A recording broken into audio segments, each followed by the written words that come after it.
चलो now let's proceed towards next question of u upon v rule. बरोबर, u upon v rule चे example solve करायचा प्रयत्न करतोय आपण. ऑलरेडी तो रूल काय आहे तुम्हाला डिस्कस केलेला आहे.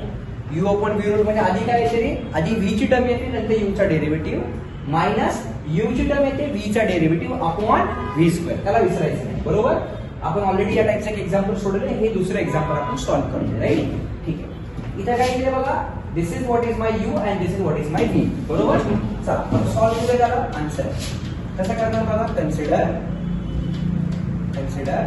y is equals to what is it, root x plus 5 upon root x minus 5. बरोबर, therefore let's differentiating with respect to x. जर मी डिफरन्शिएट केलं तर मला काय मिळेल चेक करा. This can be simplified as therefore dy upon dx is equals to बघा v म्हणजे किती रे, root x minus 5.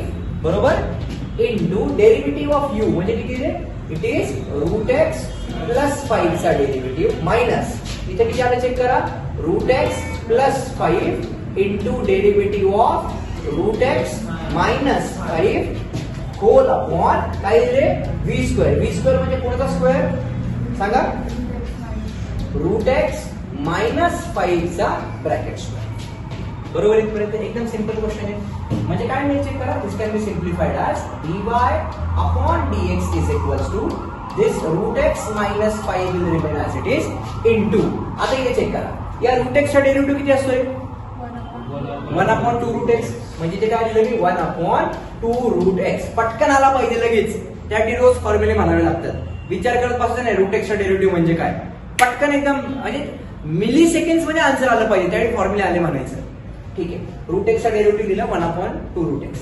5 चा डेरिव्हेटिव्ह 0 येणार आहे, मग प्लस 0 लिहा काय नाही लिहा काय काही फरक नाही पडत. राईट, चला minus this is root x plus 5 into इथे पण बघा काय येते आपल्याकडे, रूट एक्स चा डेरिव्हेटिव्ह किती आला पुन्हा 1 अपॉन 2 रूट एक्स आणि त्या मायनस 5 चा derivative 0. Correct, whole upon denominator मध्ये काय मिळेल मला, रूट एक्स मायनस 5 चा bracket square. Therefore, now dy upon dx is equal to, आता केअरफुली ऑब्झर्व करा, या केसमध्ये माझ्याकडे 1 upon 2 रूट एक्सची टर्म इथं पण आहे, 1 upon 2 रूट एक्सची टर्म इथं पण आहे. त्या दोन्ही टर्म्स मी कॉमन घेऊ शकतो का, बरोबर का. चला मग कॉमन घेऊया. So what I am going to take common, 1 upon 2 root x मी कॉमन घेतलं. बरोबर, तर ब्रॅकेट मध्ये माझ्याकडे काय राहिलं बघा, इथं राहिलं रूट एक्स मायनस 5 ही वाली टर्म, मायनस साइन आहे त्यामुळे मी काय करणार, ब्रॅकेट टाकणार. इथं काय राहिलं माझ्याकडे, रूट एक्स प्लस 5 वाली टर्म राहिली आणि अपॉन डिनॉमिनेटर मध्ये तीच टर्म कुठली, v स्क्वेअर वाली म्हणजे रूट एक्स मायनस 5 चा ब्रॅकेट स्क्वेअर.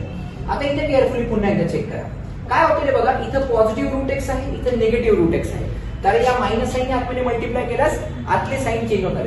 म्हणजे इथं किती राहिलं, मायनस 5 म्हणजे वरती किती राहिलं, मायनस 10. मायनस 5 म्हणजे किती राहिलं, मायनस 10. मग याला सिम्प्लिफाय करताना मी कसं करणार बघा, therefore what we are having is dy upon dx is equals to 1 upon 2 root x into bracket. इथे किती आलं आपल्याकडे, मायनस 10, मायनस 5 ते किती आलं आपल्याकडे, मायनस 10 अपॉन डिनॉमिनेटर मध्ये काय राहिले बघा चेक करा, रूट एक्स मायनस 5 चा ब्रॅकेट स्क्वेअर.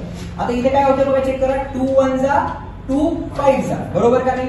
म्हणजे काय मिळालं, therefore dy upon dx is equal to वरती किती राहिलं माझ्याकडे, मायनस 5 अपॉन, आता इथे एकटाच रूट एक्स राहिला, तो रूट एक्स जवळच्या दोन टर्म्स, मी काय सांगतो जवळच्या दोन टर्म्स एकमेकांना मल्टिप्लाय होतात, म्हणजे हा रूट एक्स याच्या बरोबर मल्टिप्लाय होणार. म्हणजे इथे किती आलं बघा, रूट एक्स बरोबर, याला नीट लिहतो जरा मी, हे कसं आलं सांगा, this can be written as root x into पुढे किती राहिलं माझ्याकडे, रूट एक्स मायनस 5 चा ब्रॅकेट स्क्वेअर. मी या आन्सरला बॉक्स करणार आणि हे झालं माझं रिक्वायर्ड सोल्युशन. किती सिंपल रूल आहे बघा बरं, u अपॉन v रूल.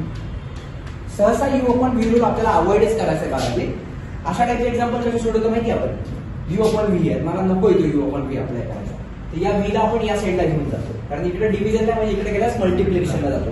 म्हणजे या साईडला u इंटू v रूल वापरायचा आणि या साईडला ऍडिशन करतो. म्हणजे u अपॉन v रूलची गरजच पडत नाही. तो अपॉन v स्क्वेअर दरवेळी राहतो ना, तो राहणार नाही का, कारण याला तिकडे मल्टिप्लाय केलं, मग याचा this will be your u, this will be your v, u into v rule वापरून आपण त्याला सॉल्व्ह करू शकतो. हे कळालं का नक्की सर्वांना, शुअर.